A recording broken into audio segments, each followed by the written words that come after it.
I'll start off with some information about just supporting new teachers through teacher evaluations, but I also feel like we are all experienced educators. And so we have experienced the world of evaluations and how, it can make us feel, and we all have experiences of great ones and not so great ones, and how we've used that hopefully to build our teacher efficacy. But the reality is that sometimes it's not seen as such. It's not seen as a tool to build teacher efficacy, and it should be. The purpose of evaluations shouldn't be just to check a box for, evaluators to say, all done, on to the next. It should be for teachers and staff a way to receive feedback and grow from that feedback intentionally. And so that is what we should start with new teachers from the start, with their thoughts around teacher evaluations. So I am going to just talk briefly at the beginning, but then I'm going to, in the form of a Jamboard, just kind of gather some thoughts as we close the year. And many new teachers are going to be getting their summative evaluations, which the formal and informal through the year, they feel daunting enough. But to get that final summative feels like wow to them. So just how to help them to wrap their brains around that and carry the information and feedback into the next year to help them build. So at the bottom of this, Erin, you can see my Canva, right? Okay. At the bottom of the screen is the tiny URL for you to follow along with this slide deck, but there's also going to be a Jamboard link in the slides, and we can also attach that put it in the chat.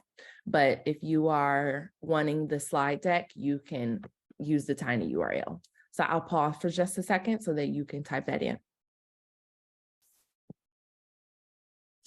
And I just thought, Erin, we'll need to copy and paste the virtually different, maybe at the end, because those who are joining won't get it after they join. They'll just see a fresh chat. It's about 60 seconds typing in the tiny URL.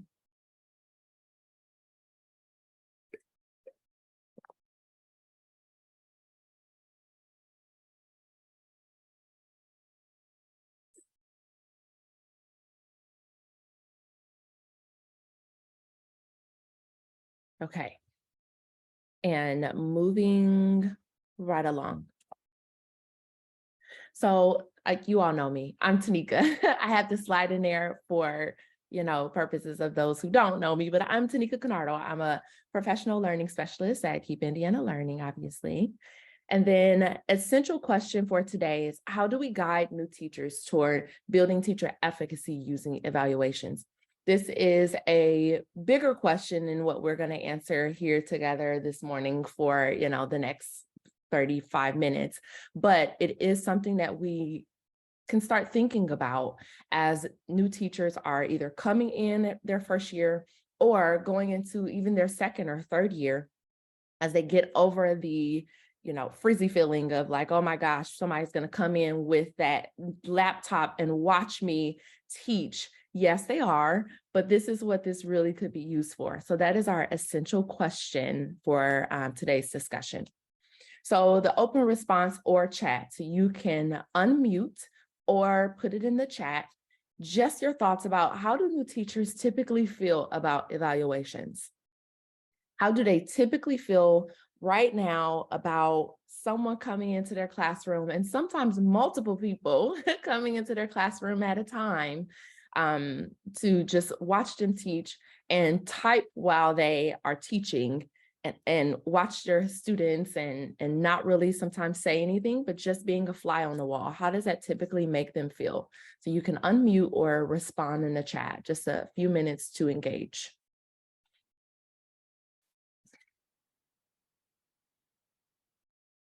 Yes, I see a lot of anxious. Yes, it makes me anxious and stressed and intimidated.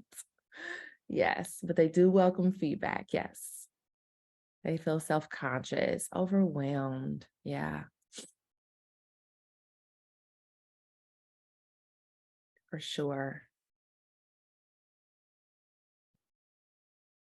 Yeah, thank you for those responses. Yes, they do. They feel all of the above: anxious, intimidated, stressed. And that is no way to build teacher efficacy, because in the definition of teacher efficacy, the main word is confidence. And it is very difficult to build confidence when we are stressed, intimidated, or anxious. And so we do want to help new teachers to shift that feeling in a way that feels organic to them. So how we'd like them to feel toward evaluations is, this will help me grow as a teacher. This is not I hear this so much, this is not a gotcha, but a form of support. They are not coming in, we're often called they as evaluators, they are coming in. They're not coming in as a gotcha, they're coming in as a form of support. And scoring below my ideal rating in a specific area does not make me a bad teacher. And my chance to showcase great things in my classroom. We want them to feel like this is the opportunity for someone to come in and not catch them doing badly, but to see them doing great things in their classroom and give them feedback on things that could use improvement.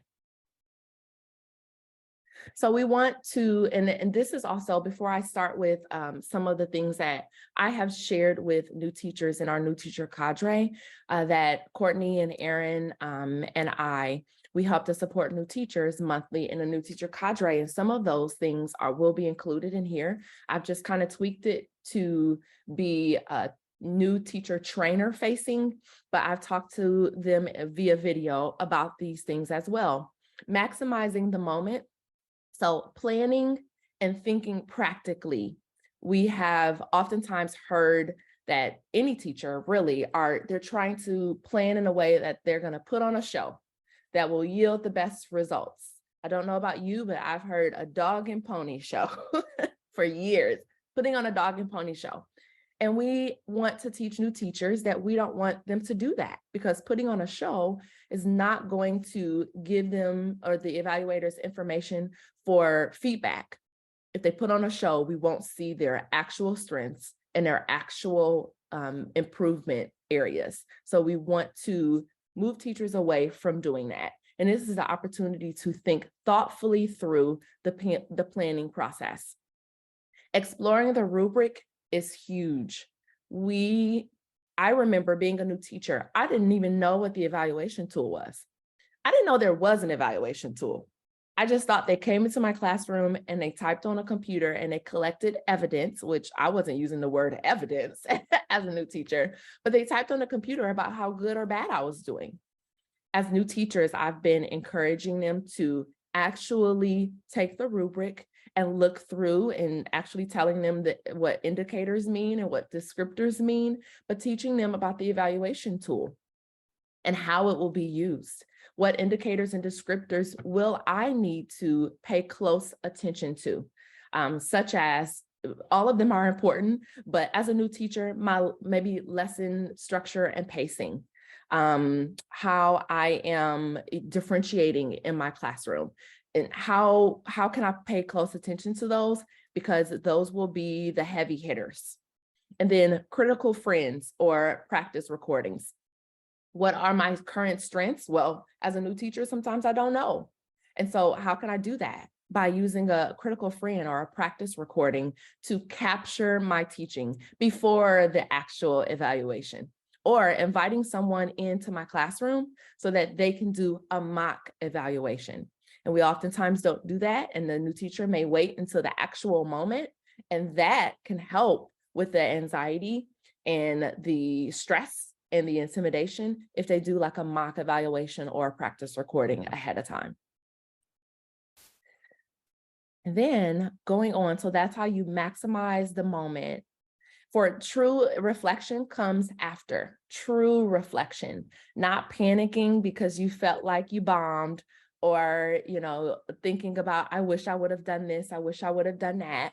But immediately after, encouraging new teachers to not overanalyze, but to pause and actually put your feedback to the side for a second. Don't even open the email, or don't even go to the mailbox before you say, it's done. I lived through it. I did not faint, or maybe you did, but you got back up and you made it through. So helping them to be proud will also help to build their confidence and build teacher efficacy, because sometimes going straight to the feedback and going to the next bullet point, reviewing the feedback, sometimes they go straight to being defensive first, thinking, I know that I had enough time, or I know that my students I had great management over my classroom, and they gave me this rating, but I should have gotten this rating. But celebrating the strengths first. What did they do well? Having a critical and yet experienced colleague. So I say critical yet experienced because sometimes our new teachers look to someone who is also a new teacher and critical, and sometimes that doesn't yield the best results in feedback and support. So a critical yet experienced colleague to help them to look at the feedback with critical and constructive eyes. And then making adjustments. I categorize this for our new teachers in a new teacher cadre as keep it ups, do nows, and look aheads. Sounds kind of crazy, but it helps them to remember the keep it ups, looking for the strengths first. These are the things that I'm doing well. This is what my evaluator said went well during my observation. And so these are the things that I'm going to keep up. They oftentimes kind of put their attention towards the things they did not do well, and the keep it ups kind of fall by the wayside. We want to make sure that we reinforce those for them. The do nows are the things I need to work on, but they cannot wait.